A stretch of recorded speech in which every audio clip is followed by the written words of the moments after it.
So namaskaram, very happy evening to one and all. Welcome all here. And then today we are going to have a fantastic session on the Upanishad series.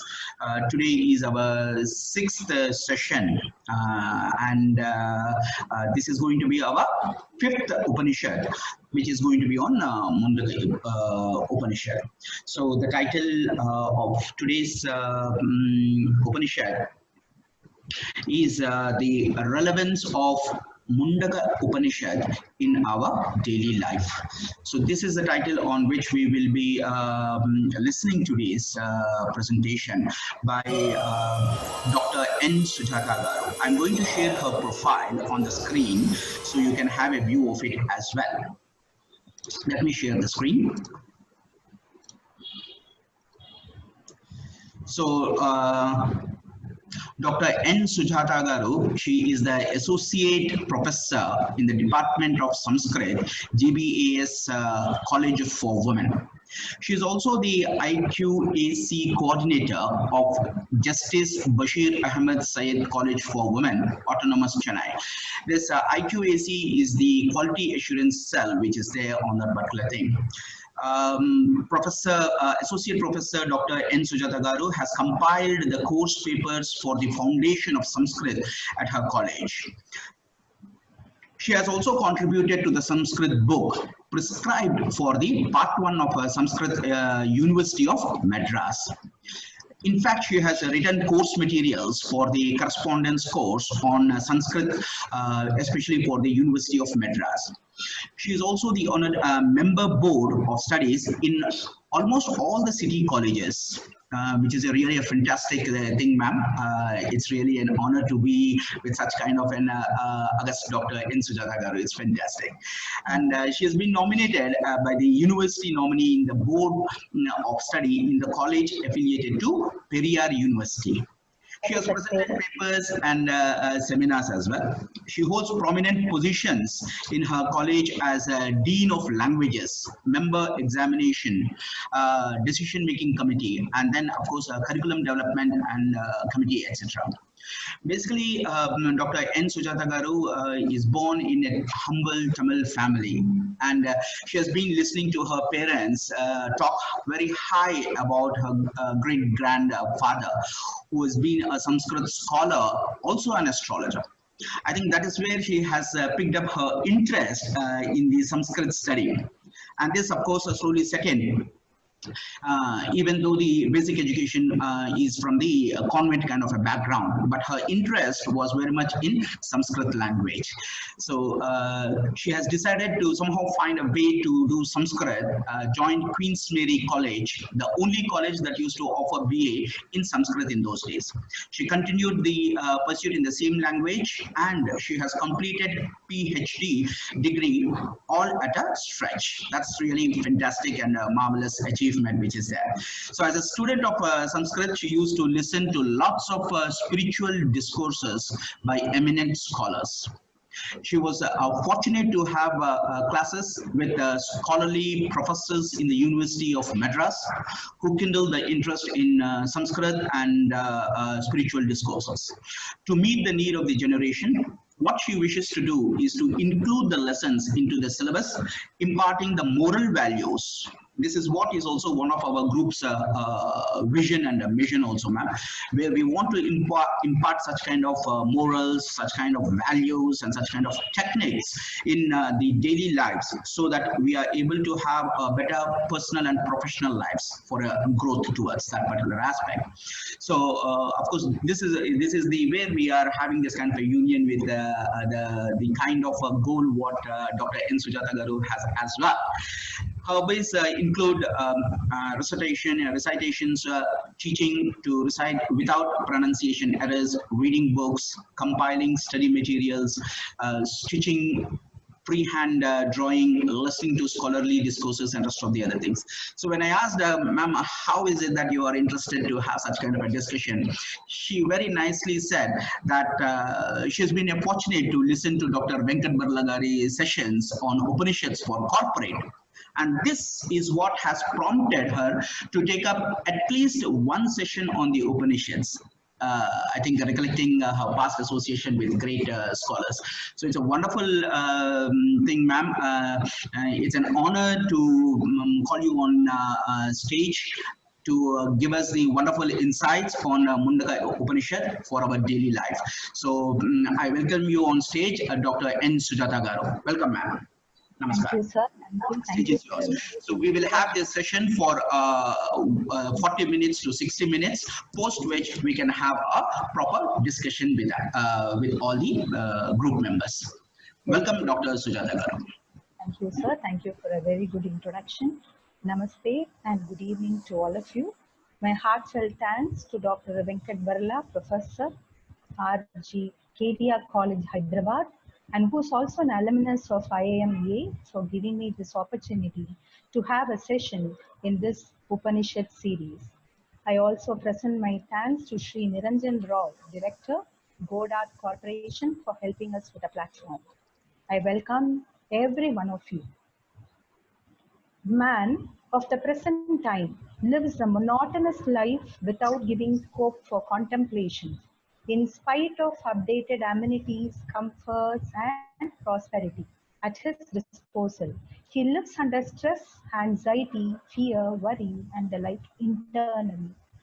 Basically, he does not understand the purpose of his life and hence is enveloped in ignorance and darkness. We are fortunate that the teachings of the Upanishad help us to bridge the gap between internal and external discrepancies and forward us to virtual realization. Upanishad is a treasure house of knowledge, and my knowledge is very meager. What best I can do, I would like to with my limited capacity. I would like to move to the session of the day, relevance of Mundaka Upanishad in daily life.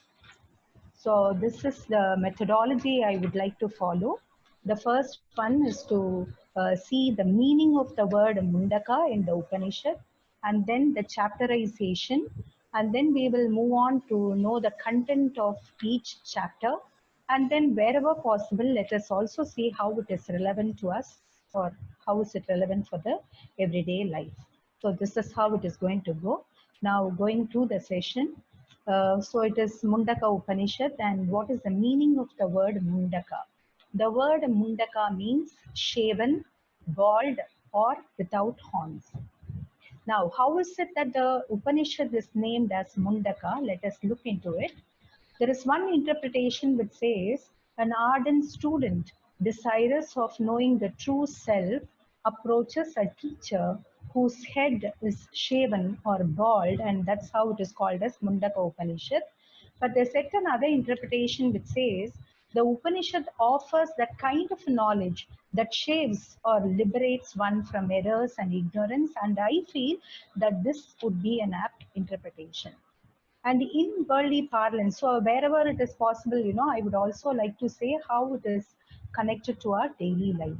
So in the worldly parlance, we can take it up as give up attitude, to shed all kinds of limited desires like hatred, being selfish, cunning, animosity, greed, etc. This attitude would give room for fresh understanding and new knowledge. And moving to the chapterization of this Mundaka Upanishad. Mundaka Upanishad is, first of all, it is from the Shaunaka Shaka of Atharva Veda. It consists of 64 hymns. 64 shlokas are there. So there are 64 hymns. And Mundaka Upanishad is divided into 3 chapters, and each chapter is subdivided into 2 sections. So every chapter is called as Mundaka itself. So it is called as Prathama Mundaka, Dvitiya Mundaka. In other words, they have named the chapter as Mundaka, and what I thought was maybe every chapter affords some kind of knowledge with which we'll be able to shed something from our life. So then moving to the content of the Upanishad, Mundaka Upanishad, it goes like this. It begins with a beautiful story. The ultimate Brahman, the first manifested Brahma, with the knowledge of the highest truth. Brahma transmitted the highest knowledge to Atharva, and Atharva in turn transmitted that knowledge to Angir. And Angir to Satyavahana, the son of Bharadwaja, and Satyavahana handed over the knowledge to Angiras. So there is a kind of names that are called out one by one. And why is this that we have a number of names here? Because it is a practice to hand over the knowledge of the science on the eternal truth in ancient days only by Guru Parampara. There was no record, there was no written record. It is a Shruti which was handed over from one Guru or one teacher to another teacher. So now the subject matter for Mundaka Upanishad is the teacher Angiras. So before coming to Angiras, there is a lineage of teacher, there is a Guru Parampara from where this Angiras has acquired his knowledge that we come to understand right from Brahman to Brahma, and then there is Atharva, Angir, then we have Satyavahana. From Satyavahana, Angiras has acquired this knowledge of the highest truth. So now, and now wherever it is possible, I told you I will give you some pointers to make note of to take home. So here we have, didn't we see a set of Guru Parampara or a lineage of teachers?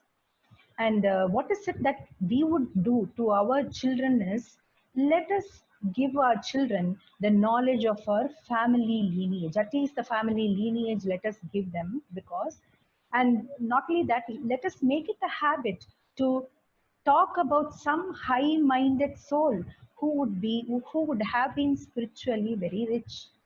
See, as in my case, I have also made note that my parents used to talk of one of the grandfathers which had actually kindled me an interest to take up Sanskrit. Otherwise, I do not know. Maybe I would have done some psychology or English or some subject, and my life would have been a different one.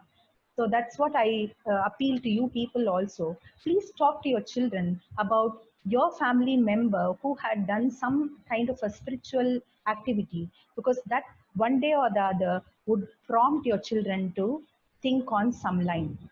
So then coming to the Upanishad, so from Angiras, we stopped at Angiras. Now to Angiras, there was an ardent student by name Shaunaka, who is an affluent householder. He is a family man by name Shaunaka. He approached Angiras with a query. With one query, he approached him. And what is that query? By knowing of which one all becomes known.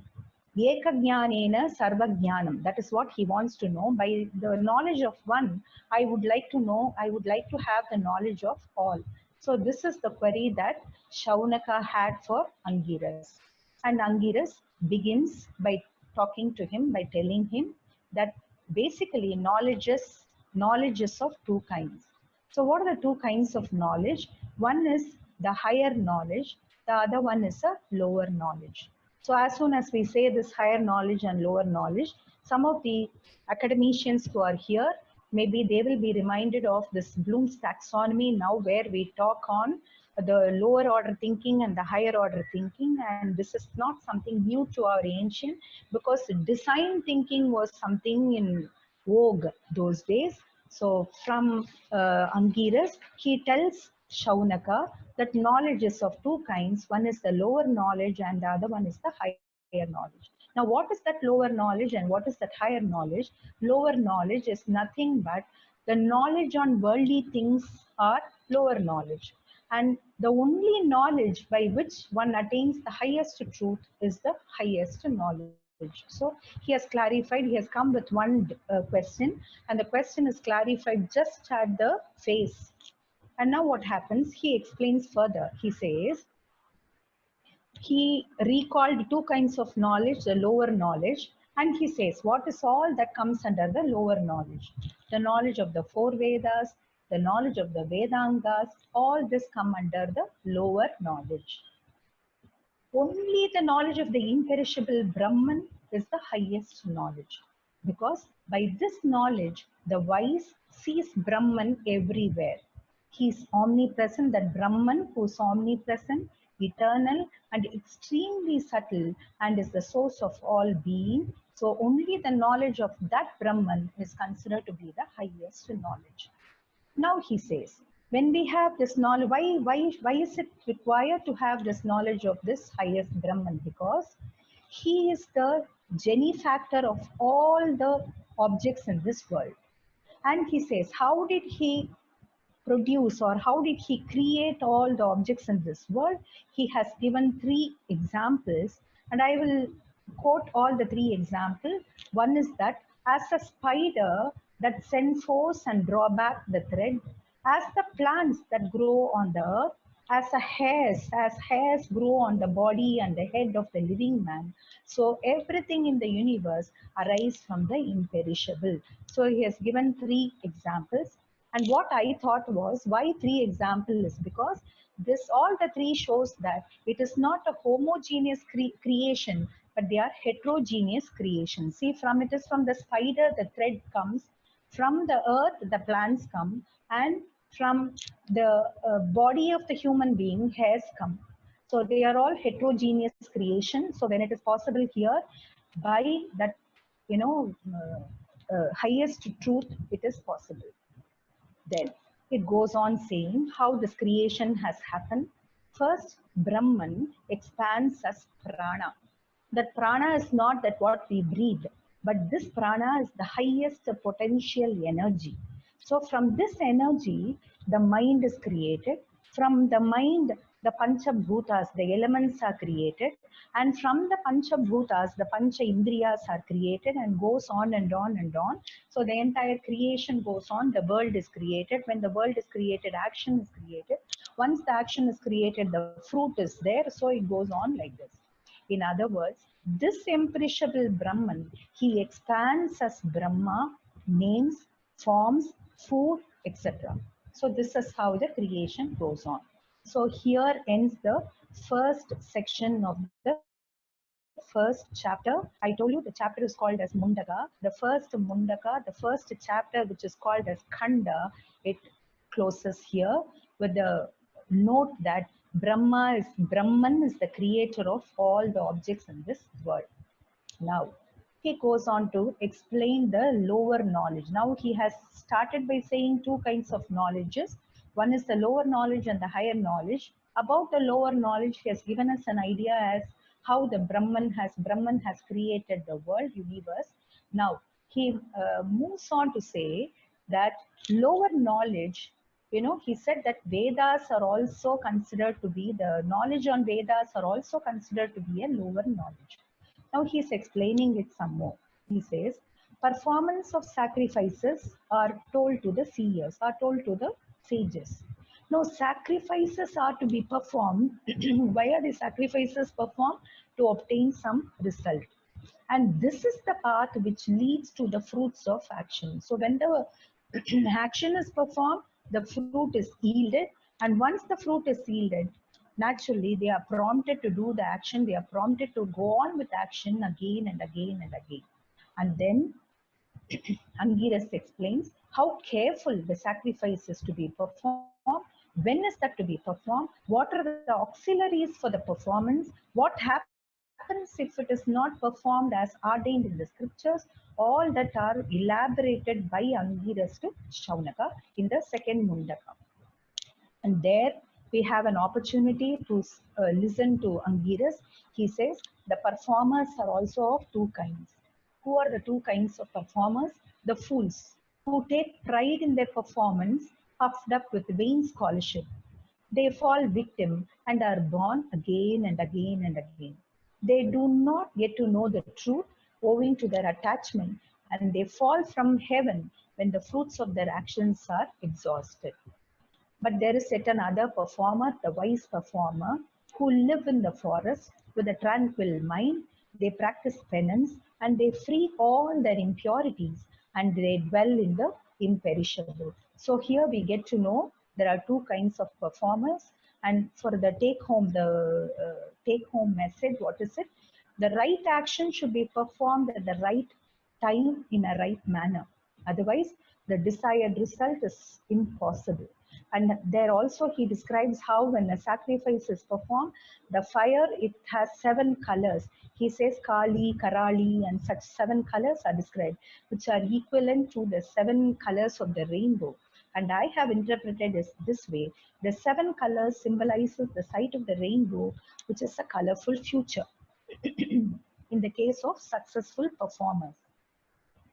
To those pupils whose mind is completely serene and has approached the teacher duly, the right knowledge should be imparted to them.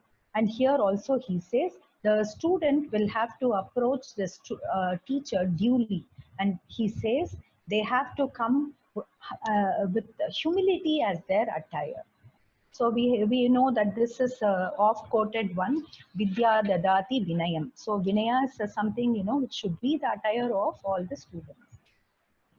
So here ends the first Mundaka. The first Mundaka has 2 chapters. The 2 chapters, it told us about the 2 kinds of performers and the 2 kinds of knowledges. Now the second Mundaka.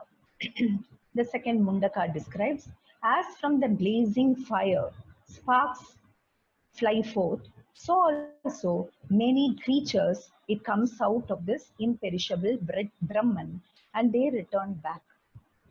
And he says, from him, as we have already listened to, from him are born the prana, the mind, the sense organs, the akasha, the air, the fire, the water, the panchabhutas emanate from him. And from him comes the sun, the moon, the herbs, everything comes from him, the Vedas and the Vedangas, the gods, the human, the cattle, the birds, every living and non-living things, the 7 pranas, the 7 lokas, the 7 worlds, they come out from him. From him, the ocean, mountains, rivers, plants, flavors, everything is emanated from him. And what do we understand here? It is Brahman who's the soul of all the souls. And in our daily life, what happens? It is the human beings who have created these differences, not understanding the fact that creation is made by one person, that supreme Brahman. Whereas in the Vedic period, it has always been an inclusive life. Thus we understand the Purusha alone is verily the universe, and it has 2 things. There is like 2 plates of a balance. It has 2 things. On one side is the karma, on the other side is the austerity.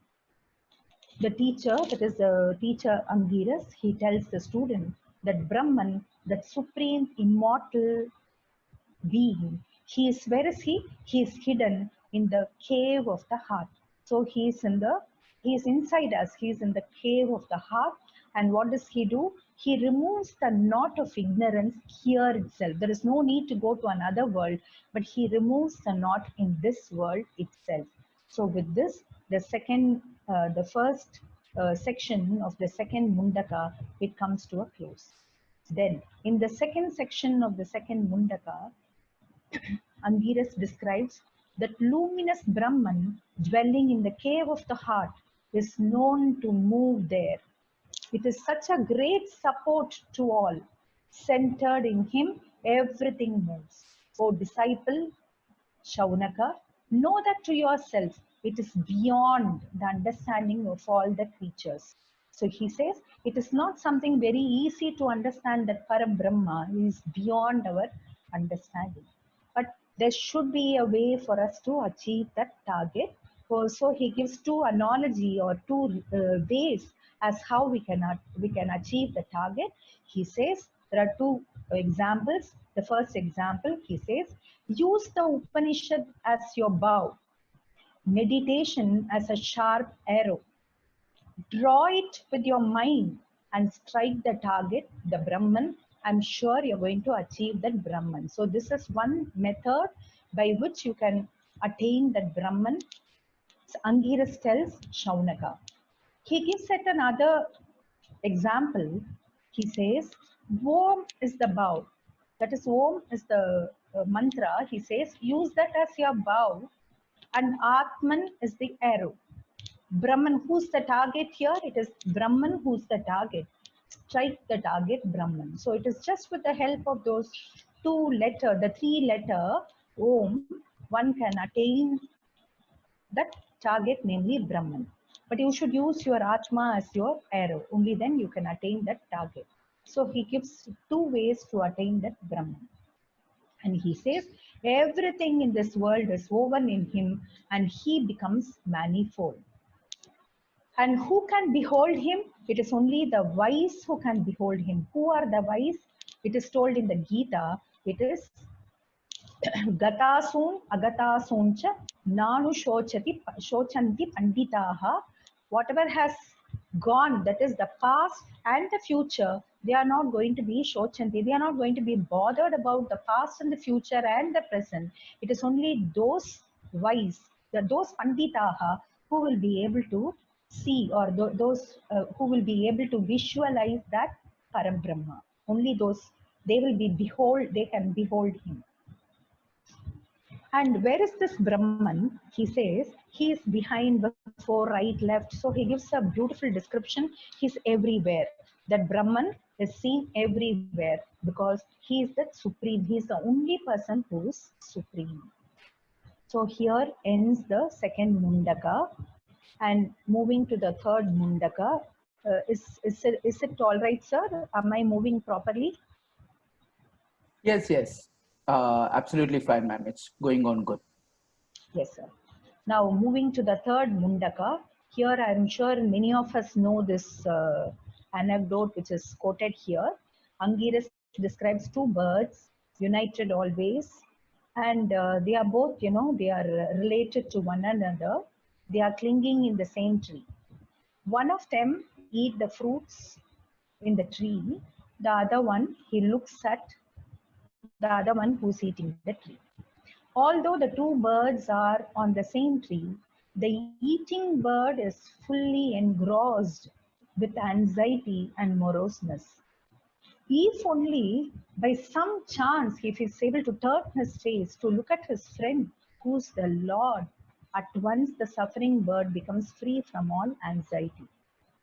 The sannyasi alone can see him residing in the body by the unceasing practice of truthfulness. It is only those who are, who have realized, or those who have given up their fruit of their action, only they can realize that Paramatma is living inside him. He is in the cave of his heart.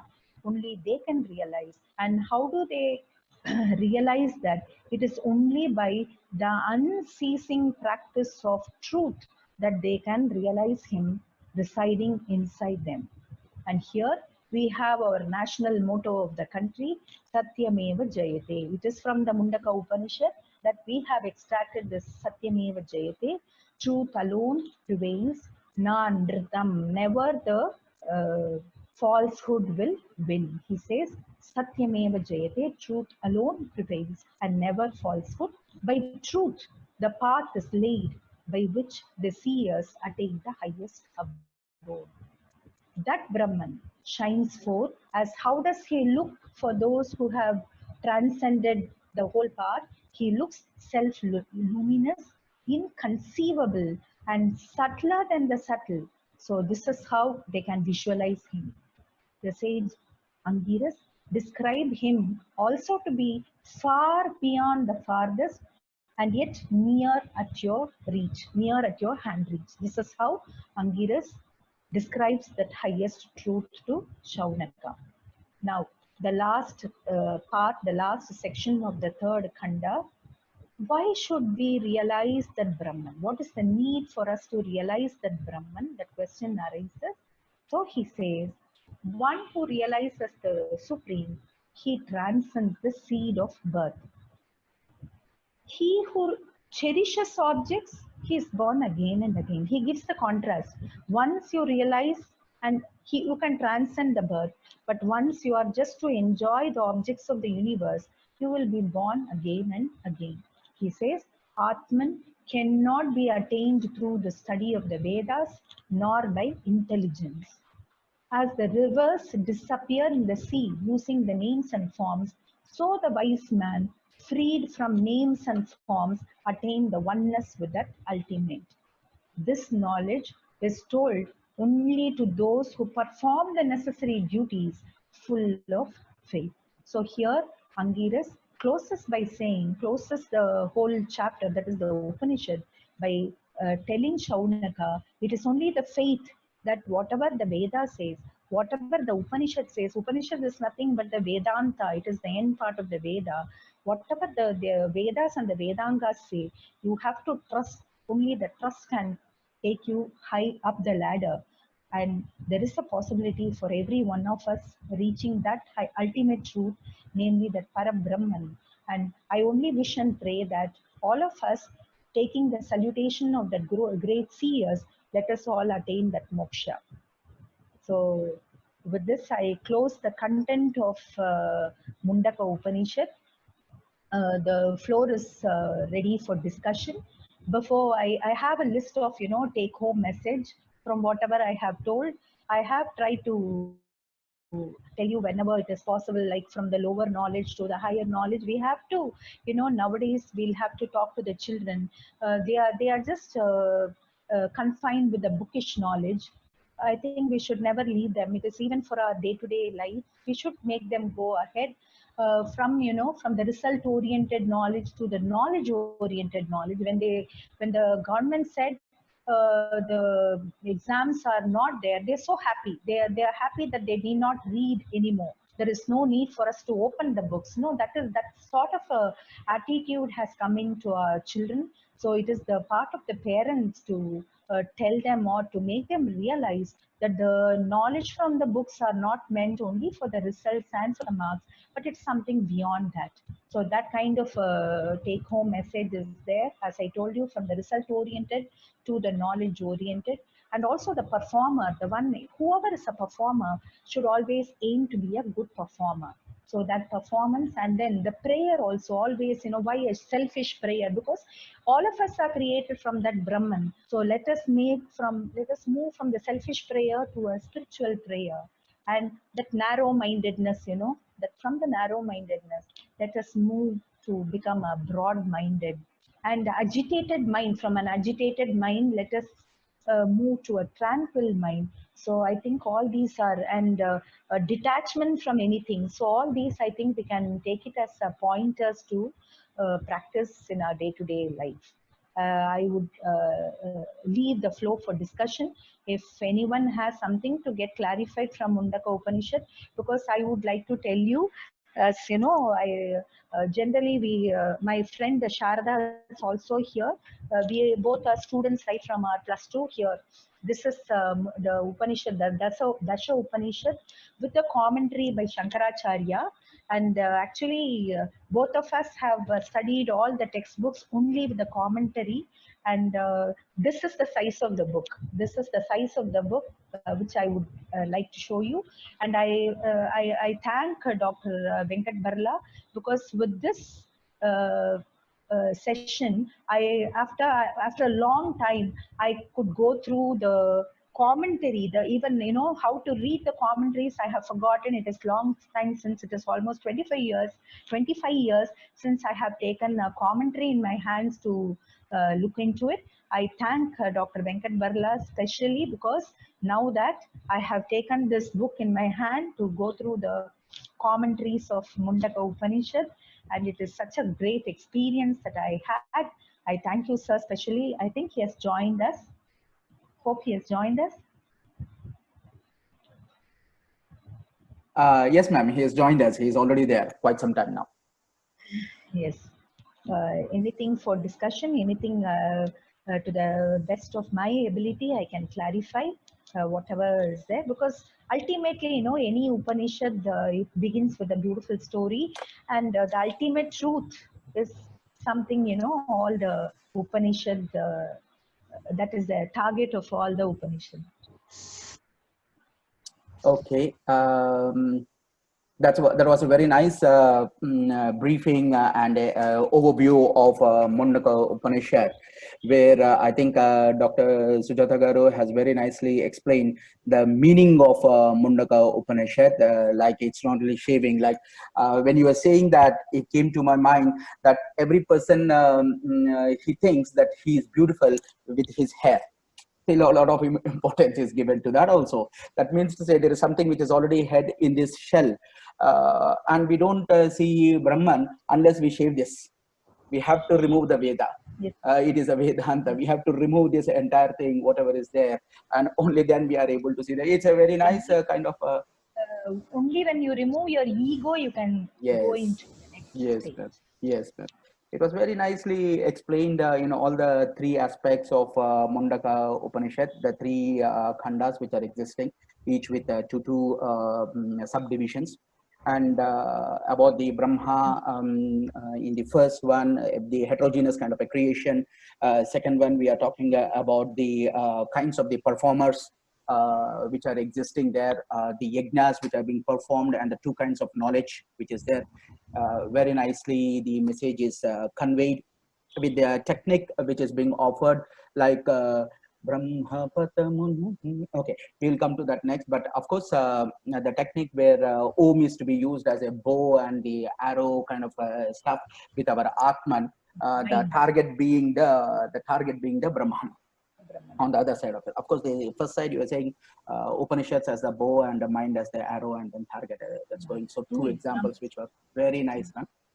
Those examples, once we keep it in our mind in our daily life also, it will help us to focus on our professional life. The two sides, and also it's very nice. So the floor is open for discussion and questions. But before that, may I request Dr. Venkat Barlagaru to say a few words. Yeah, thank you, Niranjan Garu. First of all, let me profoundly thank Dr. Sujata Sir, ma'am. మీరు ఒక్కసారి మీ phone adjust చేసుకోవాలి. Yeah, first of all, let me thank Dr. Sujata ma'am for having agreed kindly to deliver this session. She has done a wonderful job. I think this is one of the best lectures I've ever attended. And Dr. Lakshmi Garu is here. Professor B.V. Suryanarayan Garu is here. And I can also see Anna Madam, Kumar Abhishek, Swarna, Jayanti, then Rema, Mumtaz, Bhaskaran, Dilip Garu, and Mr. Ganeshan, Gantam Chandrasekhar Garu, Indira Garu, all here, and it's a wonderful session we've had. And I would also like to thank your colleague, madam. Your colleague's name is Mrs. Sharada. Dr. Nirmala. Sharada. Dr. Sharada Garu, thank you very much for having come over. You have given the clarity on higher knowledge and lower knowledge. You've given clarity on who can attain the Brahman, what are the conditions and things like this. This is definitely, we have gone a step ahead from the earlier 5 sessions. I think we have moved one step ahead. Definitely, it's a wonderful thing to hear Mundaka Upanishad, from where the Satyameva Jayate has come. That's right. Full marks to you, madam. A+, I would say. It's all a great session. Yeah. Maybe with your knowledge. Yeah. Since you are a pandit and you are a pandit and we are a corporate executive, so we don't have so much knowledge as you have on these mythological texts. But definitely, your little more expansion on the topic would help us to understand better. The question I would like to ask is, a lot of people are still at a crossroads to understand how to transcend into the higher knowledge. We are knowing about the text. We will acquire full mastery over all the Vedas and all Upanishads. If you put me exam, I will write the exam so well. You will give me A+. But the point is, from experienced people like you, we would like to know how to transcend into the higher knowledge. We'll be in the lower knowledge only. We'll be in this world only. This physical world will not leave us. But then within this, how do you transcend into the higher knowledge? Maybe your experience, your knowledge, your education would help us to understand a little more to whatever extent possible. Thank you, madam. Over to you. Yes, sir. Sir, I would like to say it is not easy. I mean, our environment has completely changed. We are no more in those days where they had the kind of what to say, that climatic condition where they could see many of them getting realized, many of them having that bent of mind to have the realization of Brahman. So now that, you know, it is more of materialistic, we have moved to a materialistic kind of life, and this kind of an attitude is missing in us. Though somewhere, when do we have this kind of an attitude to go towards that realization is when we have some sorrow, when we have some kind of difficulty in life. That is the time when we realize that this is not life, there is something more than that. Isn't that, sir? Am I right? Am I going the right way? Yeah, go ahead, ma'am. Please go ahead. Also. And the only thing I can understand through Mundaka Upanishad is it is only by practice. Practice, practice, and practice. So first thing we need to practice is to give up the fruit of the action and then go on practicing whatever that we are ordained to practice. And slowly, slowly, slowly, I'm sure, if not to that kind of the mukti that has been possible by the seers of those days, to a greater extent it is possible for us also to reach that. That is my opinion. Because another thing I would say, it also depends on the kind of the satsanga that you have. The satsanga is something very, very important. Always talking, always surrounded by people who are like-minded. I'm sure this kind of realization is possible to a greater extent, if not to a, it is, if though not, it is full. Yeah, that's nice, ma'am. I think I'd also like to know from you, ma'am, because one of the important third aspect in the third part of the Mundaka is highlighting on the need to realize the Brahman.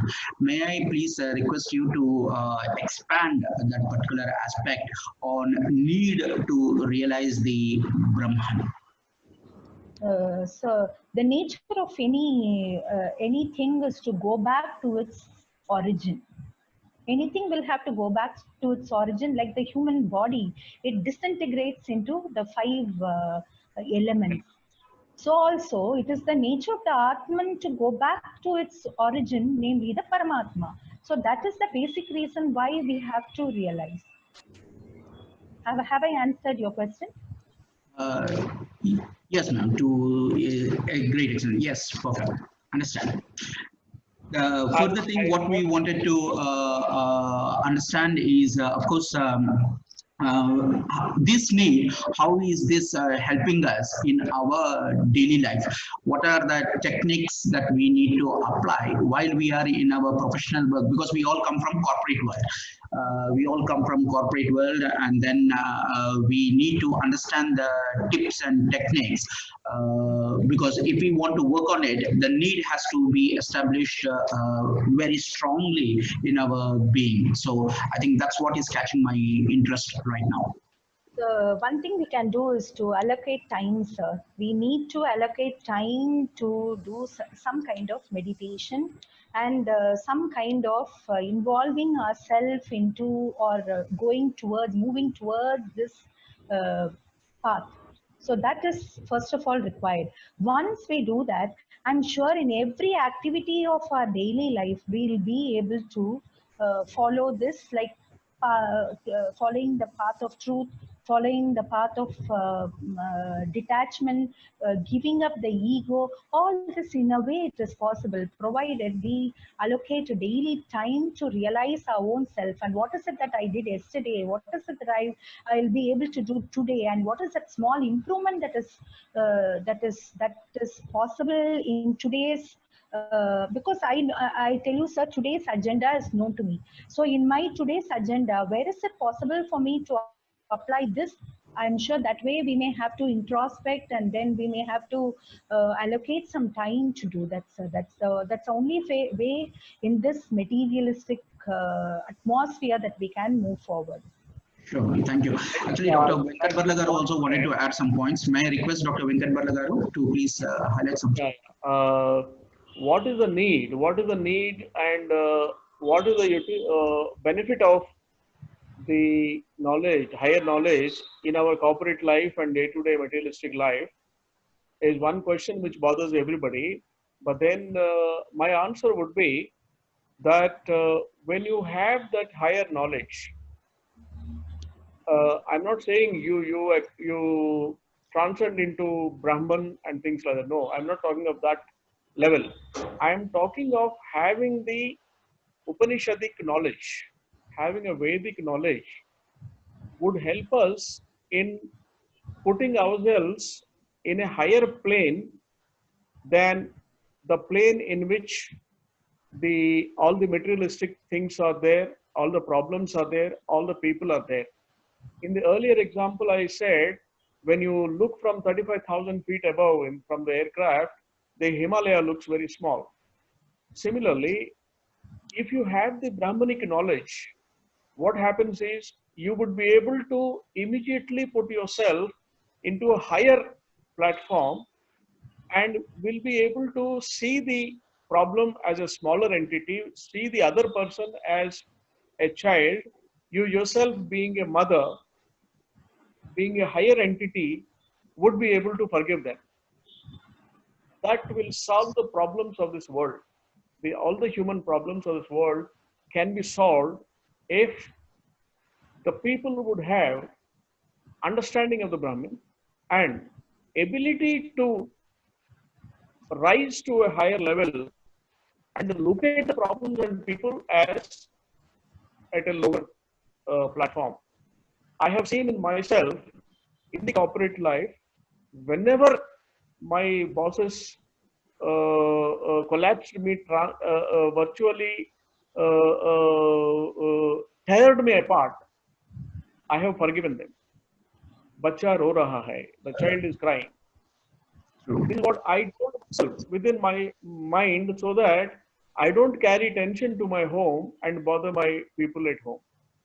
I've always been able to be a rock, whether it is a corporate life or a personal life or a social life, that after I read the message of Upanishads by Swami Ranganathananda long ago, from that day it helped me to how to be a rock so that no rain, no sun, no hot winds will affect you.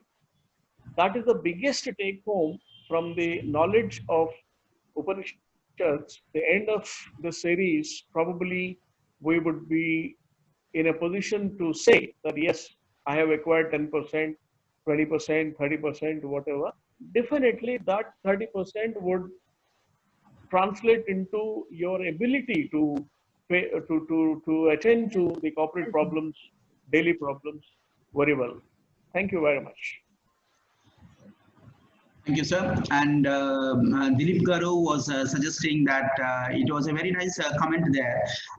Mr. Dilip Garu was saying that it is important to understand what is the truth.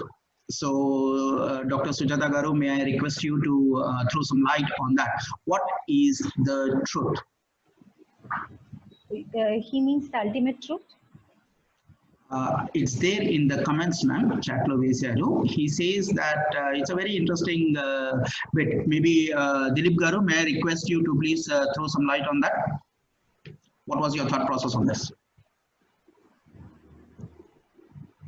My basically question was, we all understand people like Dr. Venkat has said that people are thinking on different planes, and when you say utter the word truth, everybody understands it in a different way.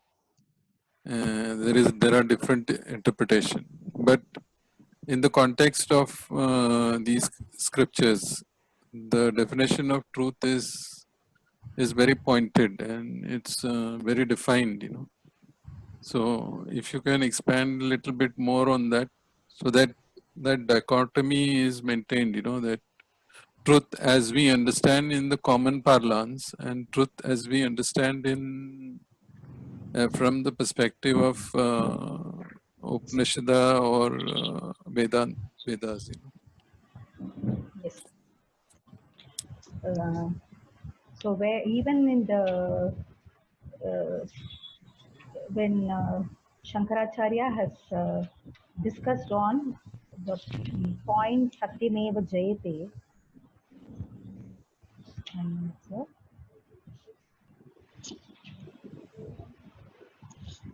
Actually, one more point what I would like to add here also is this, that of course the Upanishad offers us the great thinkers. They are asking us to come into their thinking sort of mind box.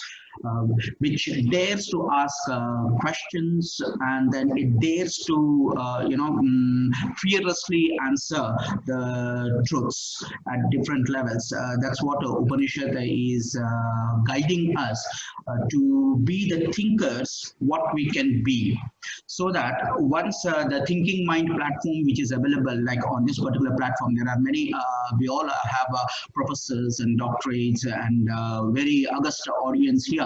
So this thinking box becomes very important, and the thinkers are the people who really influence the societies and the philosophy, based on the philosophy and other things. So it's a very good thing that fantastic thought process is happening here, Dilip Garu, and thanks to Dr. Venkat Barla and just one point I want to add regarding the truth. Just one point. I would request to continue, ma'am, either Dr. Sujata Garu or Dr. Venkat Barla Garu, please. Yeah, there's one issue regarding. Okay, Mr. Dilip had asked a very good question, but what is the truth? The truth in the lower knowledge, in this world, truth means the facts relating to the material knowledge, material world. This truth is not the one we are talking about in the higher knowledge. Madam talked about lower knowledge and higher knowledge. That's right. In lower knowledge, the truth relates to material facts. In higher knowledge, the truth relates to the Brahman. The more you enter into higher knowledge, you will go on acquiring the truth, T1, T2, T3, T to the power of N, and ultimately T Brahman. You will completely understand that. because there is a Satyam, Jnanam, Anantam, Brahma. Either the Satya or Jnana, Ananta is equal to Brahma. There is absolutely, absolutely. So you have the graduated knowledge of the truth, and finally the absolute truth. Now, the truth that we are talking about is the truth relating to higher knowledge. Now, the higher knowledge is nothing but absence of the lower knowledge. Unless you empty yourself, unless you detach from this world, you will not be able to taste the higher knowledge. Now, the practice and understanding of this texts, commentaries, more Upanishads will dwell us into more and more contours of this Upanishadic knowledge, and we should be in a position to at least enter T1. Okay, there is Tn, but there is T1, so that we would be able to become that rock, become that aeroplane, and see this world differently, so that it won't affect us, it won't spoil our health, it won't put us in a crisis. We'll be able to solve our day-to-day problems in a better way. That's the purpose of the Upanishadic knowledge in our day-to-day life and corporate life. Thank you very much. Dr. Venkat Barla Garu, I request you to please adjust your camera. So your phone in the other side is, yeah. Am I okay? Yeah, perfect. Yeah. So, Professor Suryanarayan Garu, you wanted to say something, please, sir. Yeah, right, sir. Right, sir. Actually, somebody was asking, what is the use of this Upanishadic information in our corporate life? The main thing is they will be peaceful at heart. Correct. Correct. Okay, perfect. In the hectic schedule of your corporate life, you will be mentally peaceful. What more you want? You're right, sir. You're very right. Very right, sir. Right, sir. Namaste. Namaste. So Ganeshan Garu, you have any comments or thought processes? Please share some. We have Swarna also here. Please go ahead.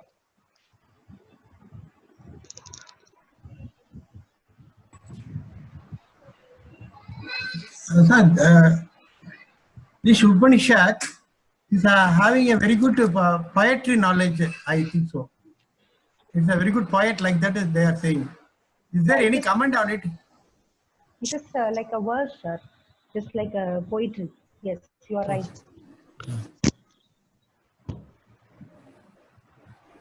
But not all the hymns are in the same meter like the other poetry. Most of the hymns are in a poetical form. Okay. Anything you have enjoyed in it, you please share with us. Sir, especially I will tell you the way that the Upanishad has taught the student. When a student comes to us for any kind of clarification, the teacher, how he has to handle. That is one great thing as a teacher, because I'm a teacher. Maybe from that point of view, I have looked into the Upanishad.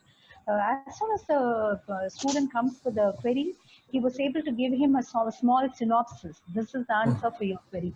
Then he goes on to explain one by one. And first he takes something what has to be eliminated and then what has to be taken up. So that way, both, you have to have the do's and the don'ts. First he says the don'ts and then he goes on to explain the do's. So I think the last, when you come to the do's, that will embed in the minds of the students. So the kind of a methodology, the way that it has been handled in the Mundaka Upanishad, something it is, it's very nice and it was appreciated. I mean, I appreciate. Thank you. Yeah, what is the ultimate message of this Mundaka Upanishad? Sir, as or like all other Upanishads, it is one thing. Any other knowledge is not considered to be a knowledge at all, according to the Upanishads. It is only the knowledge of. Yeah, that is highest knowledge alone. And how to get that highest knowledge? It is only by shedding off all those unwanted avidya, the ignorance, the kind of darkness that you have.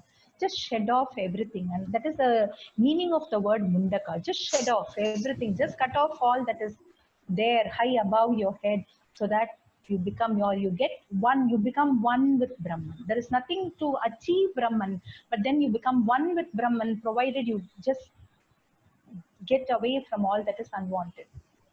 And Anne Madam has some questions. I think we should give the floor to Anne Madam. She's got a couple of questions. Okay, my first question is why are we giving so much importance to corporate life? Isn't a job just to go and make some living for bread and butter to feed your family? Why is it so important? Lately, basically, what I've seen is too much importance given to your job, too much time spent on that, and which is taking you away from the basic facts of life. So that was one question. The second is basically what I feel, I've been pulled in various directions by various organizations for, come and join them and go through their, whatever they have to impart on you. And what I basically feel is everything comes from the sanskars that you have developed from your home. So if you have a home where, you impart on the kid right from the childhood what is the good and the bad, then these problems will not arrive when you are out there in your in your corporate life, as you put it. So that's number two. And basically I just want to know, why are we giving so much importance to our corporate life? Yeah, may I answer that? Yes, please, sir. Yeah, Sujata ma'am, forgive me. I wish I'm tempted to answer because I'm from corporate. In our long working of corporate life, we realized that the toughest and the weirdest is the corporate.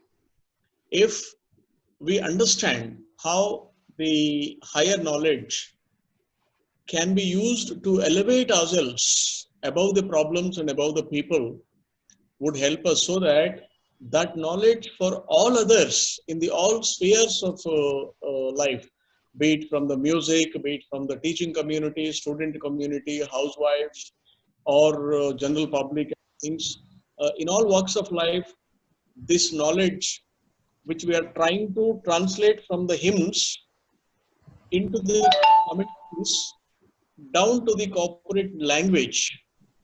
This would, we thought, Niranjan and I, we thought that if we, otherwise there are commentaries are available, there are a lot of literature available. Why are we conducting these seminars?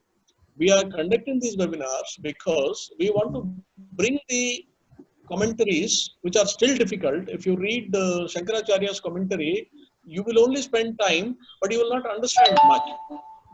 But the person like Sujata madam, who would through such literature in life and practice it also, they would read it and then give it to us in our common man's language, so that we can implement it, we can use it in a usable form. You know, any science converted into a usable form to be able to be of some use. That is the purpose for which you are conducting, and I am sure the corporate name we are taking corporate name, but it applies to all of us who are in the materialistic world, be it housewife to musicians to dancers to collectors to conductors, whoever he is, she is, this knowledge which is brought down to the grassroots level into this world would be available, and that is the purpose of our conducting these sessions. And ma'am, can you repeat your second question? The sanskar you impart on your kids. Yeah. I would take my own example. I came from the weirdest family, the poorest family, where there was no electricity until my 11th standard. There was no electricity in the house. Both my parents were uneducated, and the village was completely a rotten place. That's where I come from. Now, there was no foundational knowledge that you are mentioning which was given to me. In NIT Warangal, when I was becoming an engineer, I was the toughest guy, and I was a rowdy kind of a fellow. I had a big mustache, and all that I did because REC Warangal, NIT Warangal is known to those kind of things, and we are a product of that. Now, later when I studied further, when I practiced life, when I went corporate, it molded me from a stone into a sculpture. The stone, unless you mold it, it doesn't become a beautiful sculpture. Okay. Similarly, it is not only the family foundation, which may not be afforded by many people. People from the Jhupudpatti are becoming collectors and ministers. Our Prime Minister himself is a chaiwala. He had no foundational knowledge until he became almost 40, 50 years of age.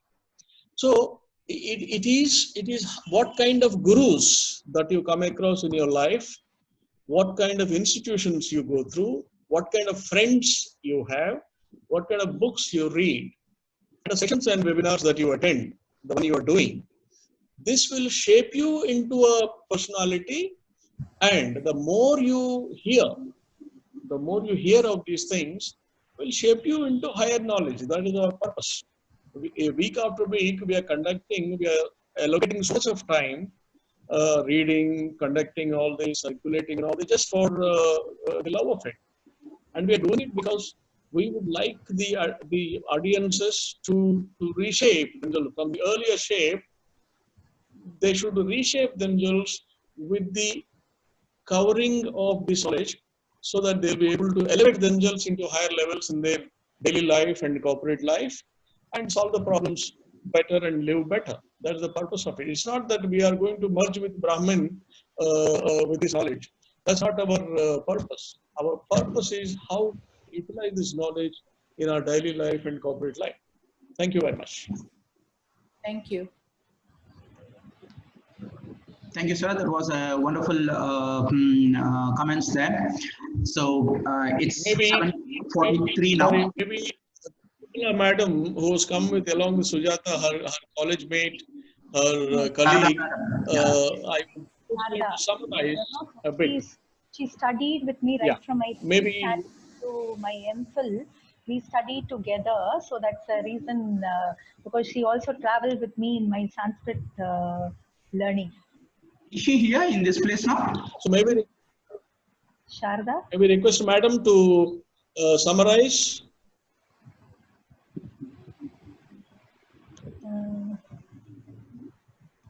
Because she's also a great Sanskrit Pandit who had studied and who had practiced the Vedic knowledge. Now she's not We there. thought if she can. Yes, sir. I think Sharda madam is not there, I guess. She has taken a different profession, and I think her work time has started. So she has left now. And even to conclude, I have some message to say. Once we decide that we are concluding the session. Okay. Yeah. Okay. Okay. So that's a good thing. In case we have some more pointers or thought processes or comments or questions, it's welcome. It's 7:45 p.m. now. Otherwise, we can request Dr. Sujata Garu to give her closing comments.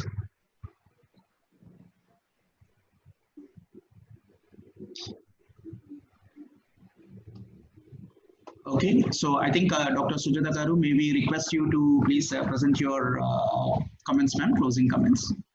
So as we proudly say that we have a family doctor who takes care of our body. Now let us, be proud in saying that we have a spiritual doctor, a spiritual guru with whom we can discuss freely all kinds of our internal disputes and who can offer appropriate solution.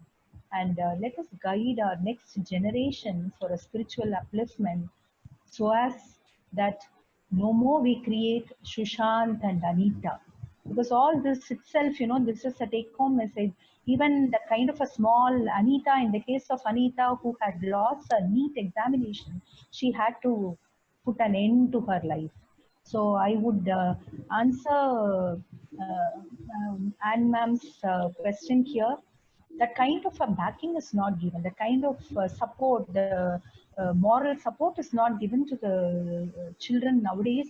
So this platform, from here, let us move to others and tell them that we have a better life, and life is not all that oriented with result, not that oriented with money, not that oriented only with the materialistic enjoyment.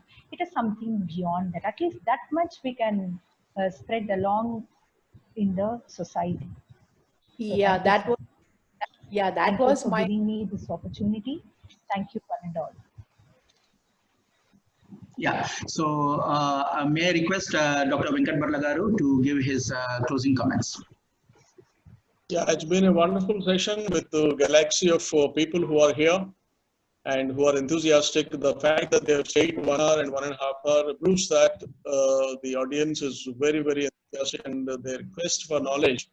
We will continue to give this, and I myself feel after long years of corporate service and teaching profession also, I feel that I'm enriching myself with Upanishadic knowledge more and more as I read and as I participate in the sessions. So I'm so grateful on this to everyone who are here. And also, I would like to know from this audience if anybody would like to present the next Saturday session on Mandukya Upanishad. Mandukya Upanishad, yes. Yeah, Mandukya Upanishad. So I was trying with Mr. Dilip. He may volunteer or something. Otherwise, we may give the opportunity, because today Sujata ma'am has done a good job. So therefore, if any other audience would like to come and present the next Upanishad, that will be really great. Can we hear from the audience? Over to you. Yeah, so we request it's open to the audience to have a word. We can give about 1 minute or so that we are on time. Dilip Yeah. Garu. Dr. Lakshmi Garu can say, because she's been a regular participant in this, and Madam is a doctorate in management, and Madam has been regularly coming to our sessions. As a consumer, in marketing we say consumer feedback. Dr. Lakshmi Garu, we request you to give consumer feedback, a critic in where we are going wrong, how we can improve. Sir, week by week, I am enriching my knowledge, the spiritual knowledge. It's very good platform, sir. That's why I'm attending all this. Thank you so much. What are the areas where we can improve, ma'am? Sir, What are the areas where we can improve? I will tell later, sir. Really. And she feels that everything is going good. And as we go, we will interact more and more. Thank you very much, madam. Thank you, Dilip, sir. yeah, Mr. Dilip, any critique can you present on the way we are going, the content-wise, the administration-wise, the audience-wise? Can you, because I was thinking of conducting the sessions for Ramakrishna Mission later on, and or maybe some members of Ramakrishna Mission would like to join. But if that is the kind of audience we would like to present this forum, Dilip Sahab, how we can upgrade this?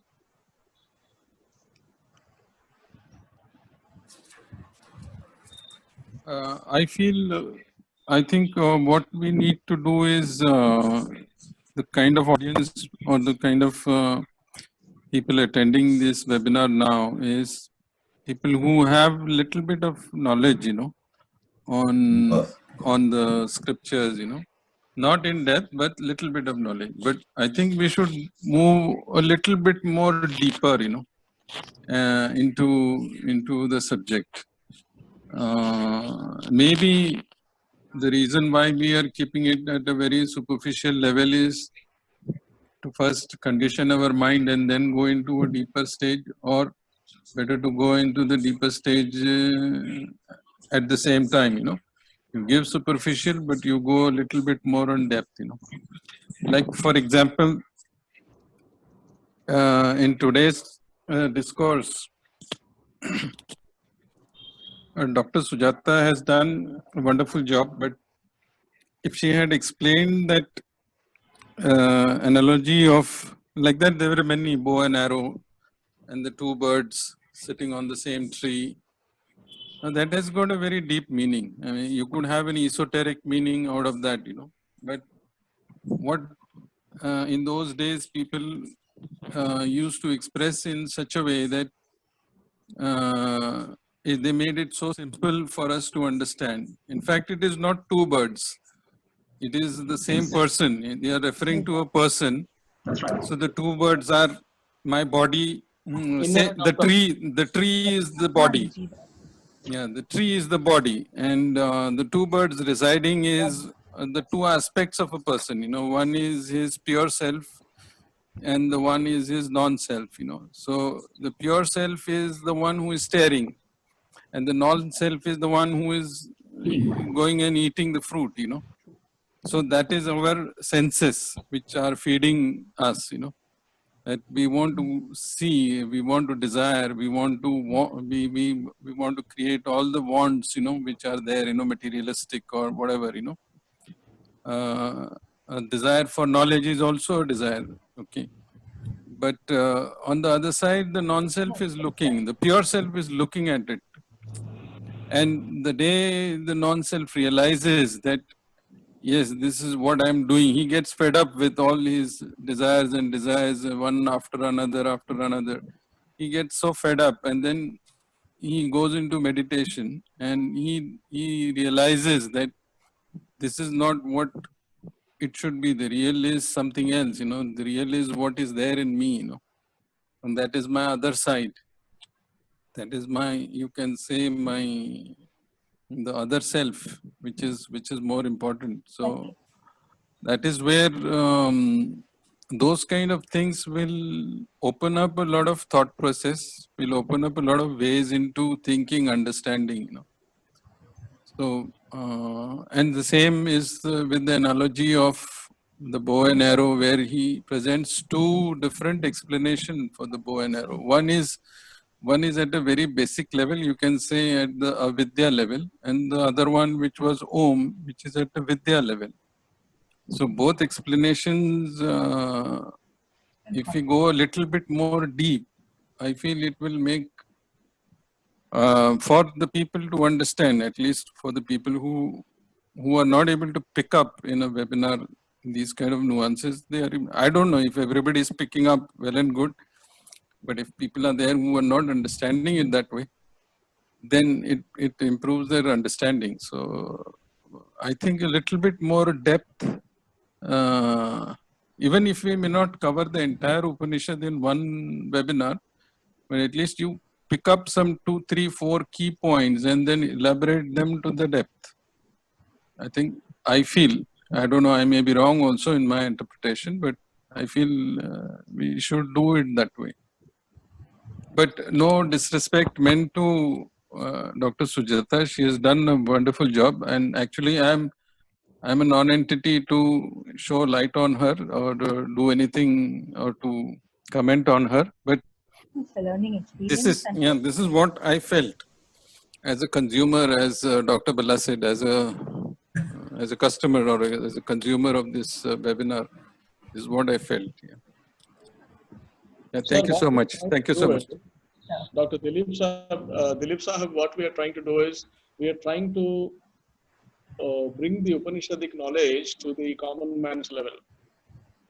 A student, how he can understand, because right now the lot of teachers and students and the common men in the society would understand that the Vedas are meant for old people, Upanishads are meant for old people who go to Himalayas and do it. It has become an identity like that. But we would like to transform that identity. We would like to make it a popular science. We would like to make the Upanishadic knowledge a popular science so that everyone knows it. That's how the society can be cleaned over a period of time. So logics, as you said, the depth, logics have to be presented properly so that it becomes like the one you've explained about the two birds, many like that, so that it appeals to the human mind.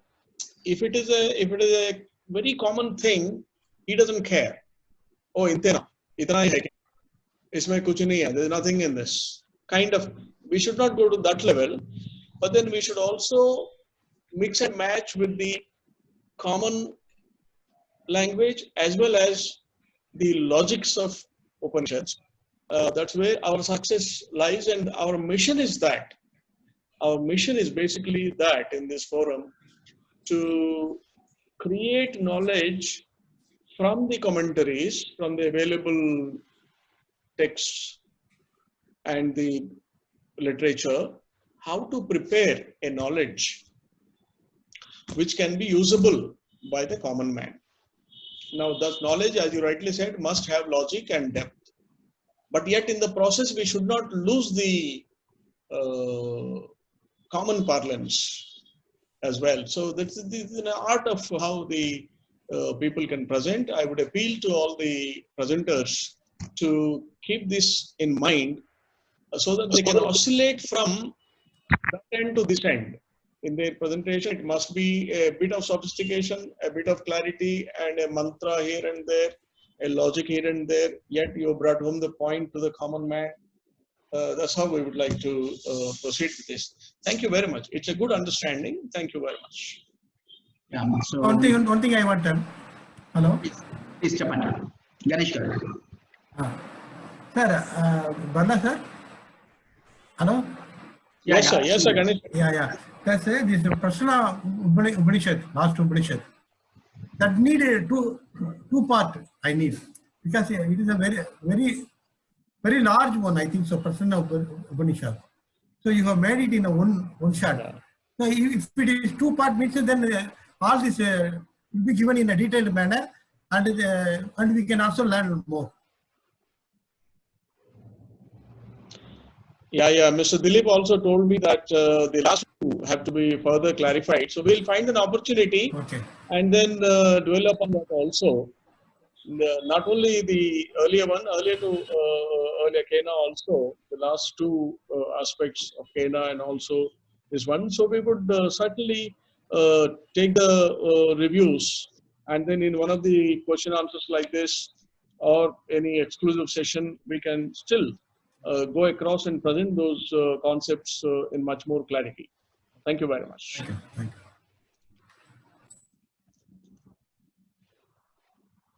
Yeah, I think it is the initial effort, what Dr. Venkat Barlagaru and myself, we are working on this as an initial release of the audiences, where we want to strike the balance between how to understand the Vedic literature per se, because it's too broad, too wide and scholarly kind of a literature, and bringing it to the common man so that it's easy for them to understand, make it available very easily. So this requires a lot of examples from daily life, which is appealing to putting it into practice, which is appealing it with examples, which is appealing to apply in our professional life kind of stuff. So that's the effort what we are working on in this direction. Hopefully we will achieve it. Like what Mr. Dilip was also saying, we need to enter a bit into deeper, now that the audience are also requesting such kind of a thing, where we need to enter into the depths of these things. Probably we find that opportunity once we finish the 10 Upanishads in this direction. We have completed 5 until now. So successfully we will move towards the rest of the other 5 more core Upanishads. Hopefully we will find such kind of logics and examples and science behind for us to apply in our daily life and professional lives. Thanks for that. My request, so this is 8-1 now. Unless Annie wanted to, she was raising her hand. Annie, you have any questions to speak or any comments? No, nothing much. First of all, like her lecture was excellent. I really liked it. She went very methodically into the whole thing. And the question for her is, are they doing anything in imparting this knowledge at a kid's level with, the people who are like downtrodden or have no idea of, to bring them up to a better lifestyle or whatever, like what should I say? May I ask you, are you posing this question to Dr. Sujata Garu or how? Yes, to her, yes. Ma'am, see, as I'm working as an associate professor in a college, I would always like to take up only those which are giving some kind of a lesson of these kind of lessons to my students. That's what even in my CV it said. I don't go for scholastic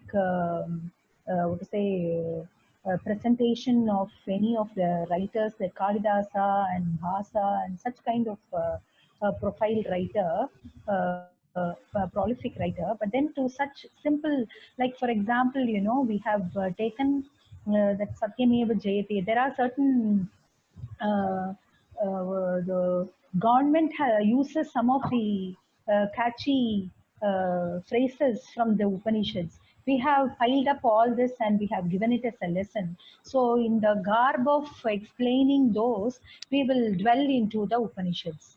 This is a way that we can bring in Upanishad into our lessons, because we should also see to it that there is no kind of a religious color that is given to our, the syllabi that has been prescribed. So in a way, we will just, like a coated pill, we will put it inside our students. Not straight away, ma'am. That is not happening. We are not prescribing any of the Upanishads to our students straight away. That is not happening, ma'am. Okay, thank you. So with that, I think any other comments or questions, we can take 1 or 2, or else we can close our session for today. మాట్లాడాలంటే ఎలా? Swarna Garu? you have anything, please go ahead. Thank you so much, Chandi, for the session. It was a wonderful session, and it will definitely help us in tuning our life better, and it will help me to tune my children's lives and people around me. And as it's life itself is a teaching and learning process, and it will definitely help in our life. This session, these sessions are just too good, and I thank the Almighty for giving me the opportunity to spare some time and listen to such type of topics which will help to tune and structure my life and my family members' lives. Thank you so much. Thank you. Very nice, and this one, appreciate it. Thank you. So there is one message. Let me just look into that. Please take. Thanks. Okay, so I think thanks. I'll try to give my word of thanks for Dr. Sujata Garu. Thank you, ma'am, for your wonderful session. You have shared the your wise wisdom on doing the research on the very thick, voluminous presentation of the 10 core Upanishads with Adi Shankaracharya, very comments on that particular thing. I think it was a wonderful thing, very well structured kind of a stuff of the entire Mundaka Upanishad. It has thrown light and examples for us to take it and then put it into our lifestyle. I appreciate for your time and your well thought process in this. Thank you, ma'am, and let it be like this. Satyameva Jayate always. Thank you. Everyone. Thank you.